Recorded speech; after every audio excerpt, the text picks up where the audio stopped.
Привет, друзья! Сегодня мы будем пробовать готовую еду от Мираторга. Ценник на эту еду не маленький, поэтому мы попытаемся понять, стоит ли ее покупать или эта еда совершенно несъедобная. Картофельный крем-суп с говядиной. Масса 360 граммов. Состав полностью натуральный. Здесь еще присутствует сливочное масло, но масло здесь не очень хорошее, потому что жирность 72,5%.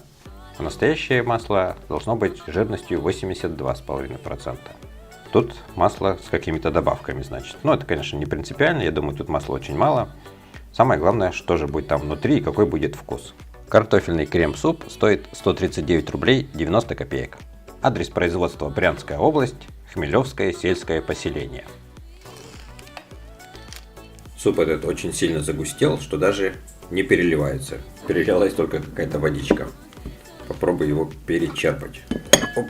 Вот такой вот. В общем, суп, не суп, больше похож на какое-то картофельное пюре. Разогрел этот суп 2 минуты в микроволновке, но все равно пюре не разошлось. Попробую перемешать, может быть он превратится больше в суп или так и останется картофельным пюре. Такое ощущение, что он так и останется картофельным пюре. В составе было написано, что тут есть и сливки, тут есть и масло. Но вот во вкусе этого совершенно ничего не ощущается. Чувствуется только лишь, что тут есть картошка и вот какой-то искусственный говяжий вот такой вот вкус, как в каких-то говяжьих бульонных кубиках. И еще также чувствуется небольшая остринка, хотя в составе перца нету, но вот ешь, такое ощущение, что какая-то вот острота ощущается. Мясо тут присутствует, но также кроме мяса присутствуют еще какие-то и в общем и жилы. Они очень часто попадаются и совершенно несъедобные. По вкусу этот суп мне совершенно не понравился, он какой-то невкусный, вкус какой-то неестественный, ни сливок, ни молока, ничего абсолютно не ощущается. Какая-то, в общем, картошка с искусственным говяжьим вкусом.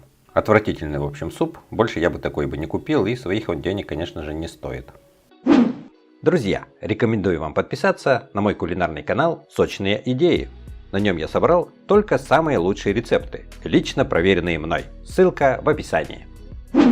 Салат оливье классический. Так как в составе есть колбаса, а состав колбасы здесь очень-очень длинный, он не полностью натуральный, здесь куча всяких добавок, красителей, консервантов. Ну и в том числе и в самом салате тоже есть консерванты, поэтому состав, конечно, не очень хороший. Салат оливье классический, стоимость 159 рублей 90 копеек. Адрес производства: Московская область, город Домодедово.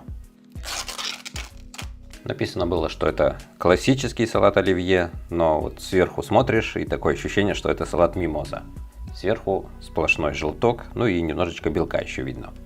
Если посмотреть на салат сбоку, то он больше на оливье похож. Посмотрим, что здесь будет внутри. Перемешаю я все это дело. Заправка здесь майонезная. И очень хорошо чувствуется запах уксуса. Но вот так вот он уже больше похож действительно на салат оливье. Попробуй на вкус. То, что касается самих ингредиентов, это колбаса, огурцы, морковка, горошек зеленый, то по качеству все мне понравилось. И вот колбасу я отдельно попробовал, вроде бы ничего, такая вкусная. Горошек тоже хороший, мягкий, качественный, не какой-то супер дешевый. Но вот общий вкус кисловатый. В составе было написано, что добавлен еще уксус, и этот уксус очень хорошо во вкусе чувствуется. И в целом вот эта вот кислинка, она, конечно же, перебивает весь вкус этого салата. То, что касается заправки, то майонеза здесь приличное количество, сам салат не сухой, но вот его кислый вкус все портит. Тефтели с картофельным пюре и томатным соусом. Написано, что без консервантов. Фермерское мясо с рисом, а пюре здесь со сливочным маслом. В составе же написано, что это изделие кулинарное мясосодержащее. А если мясосодержащее, то значит мяса очень-очень мало. Сливочное масло здесь жирностью 72,5%. Это говорит о том, что это масло не настоящее. Это я бы назвал даже подделка сливочного масла. Там очень много растительных жиров. Тефтели сделаны из говядины, свинины и риса. Тефтели с картофельным пюре, стоимость 170 рублей 90 копеек. Масса 280 граммов. Адрес производства: Московская область, город Домодедово.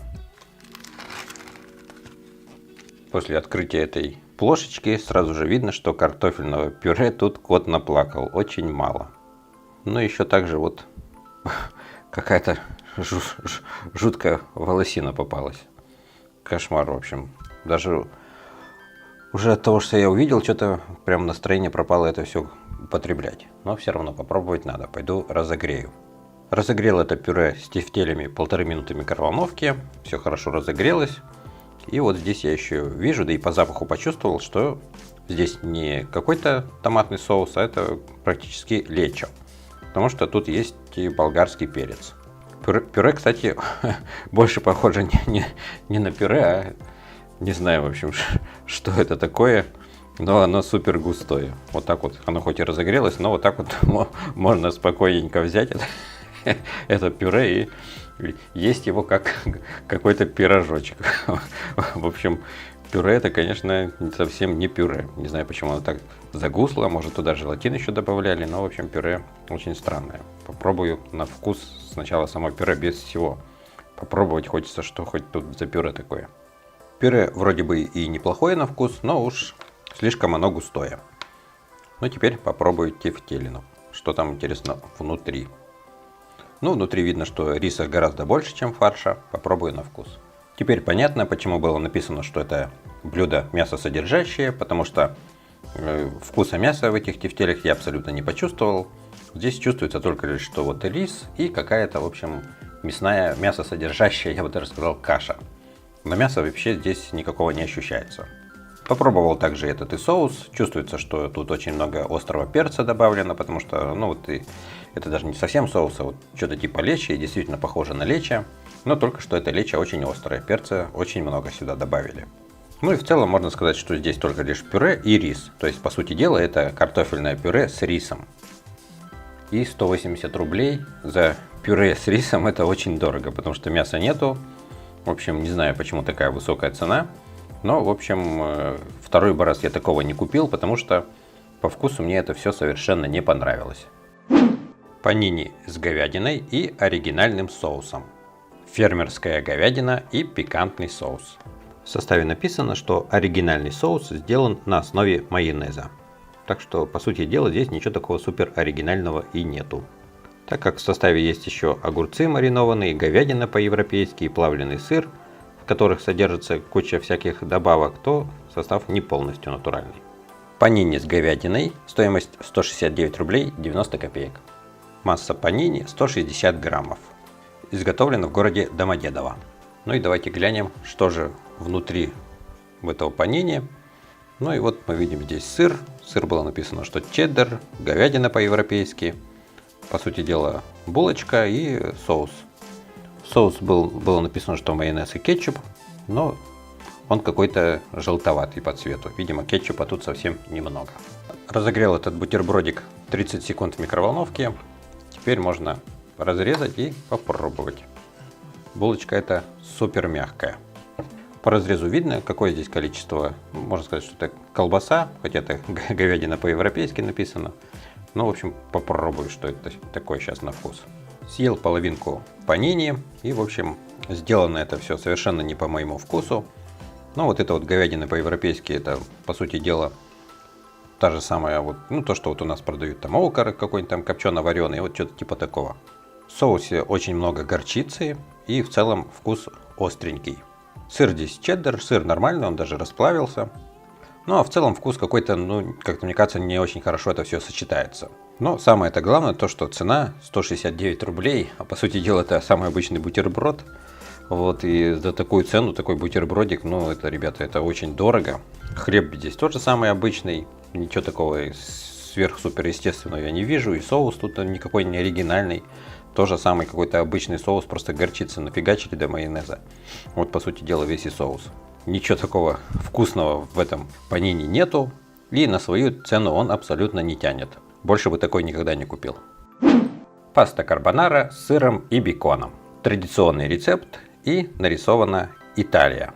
Вкусно как дома, сливочный вкус. Так как здесь есть бекон, то в нем огромное количество всяческих добавок, поэтому состав, конечно же, не полностью натуральный. Ну и также еще написано, что поверхность обработана консервантом. Масса 260 граммов. Паста карбонара, стоимость 189 рублей 90 копеек. Адрес производства: Московская область, город Домодедово. После вскрытия упаковки запахло очень сильно беконом, копчененьким чем-то таким. На дне мы видим соус с беконом. Сейчас разогрею и попробуем. Разогрел эти макароны в микроволновке. Соус стал жиденьким. И теперь перемешаю. Пока перемешивал, заметил, что бекона здесь очень мало. Какие-то ошметки от бекона здесь лежат. Он какой-то вообще странный. То ли он пережаренный какой-то, в общем, непонятно. Ну, попробую на вкус. Попробовал. Макароны здесь аль денте, то есть их чуть-чуть не доварили. Но, несмотря на это, есть можно. Сами макароны нормальные. Соус тоже неплохой. Ну и, в общем, вкус более-менее съедобный. Это, конечно же, не самый верх мастерства приготовления пасты карбонара. Но, тем не менее, есть, по крайней мере, можно. Бекон здесь чувствуется, что был обжарен. Но его, конечно же, очень мало. Такое ощущение, что он весь растворился. По пятибалльной системе я бы поставил этому блюду 4 с минусом, потому что вкус не самый лучший. Ну и еще стоит эта паста карбонара 189 рублей. Она на эти деньги, конечно же, не тянет, потому что здесь очень мало бекона. Да и вкус его какой-то странный. В общем, и запах какой-то не очень приятный, и вкус бекона очень странный. Есть, в общем, можно, но, скажем так, вот второй бы раз я бы такую пасту карбонару не купил. Надеюсь, хоть оладушки по-домашнему окажутся съедобными. Хотя вздувшаяся упаковка говорит мне, что может быть и нет. Масса оладушек 260 граммов. Эти оладьи сделаны на кефире. Также еще есть яичный порошок и мука. Оладушки домашние. Стоимость 154 рубля 90 копеек. Адрес производства Брянская область. Хмелевское сельское поселение. На внешний вид вполне нормальные оладушки. Разогрею несколько штучек и попробуем. Оладьи разогрелись. Давайте посмотрим, что будет в разрезе. Ну, по разрезу это самые обычные оладьи на кефире. Они не супер воздушные. Не как дрожжевые. Не очень пышные, в общем. Оладьи по вкусу мне понравились. Они немножечко сладенькие.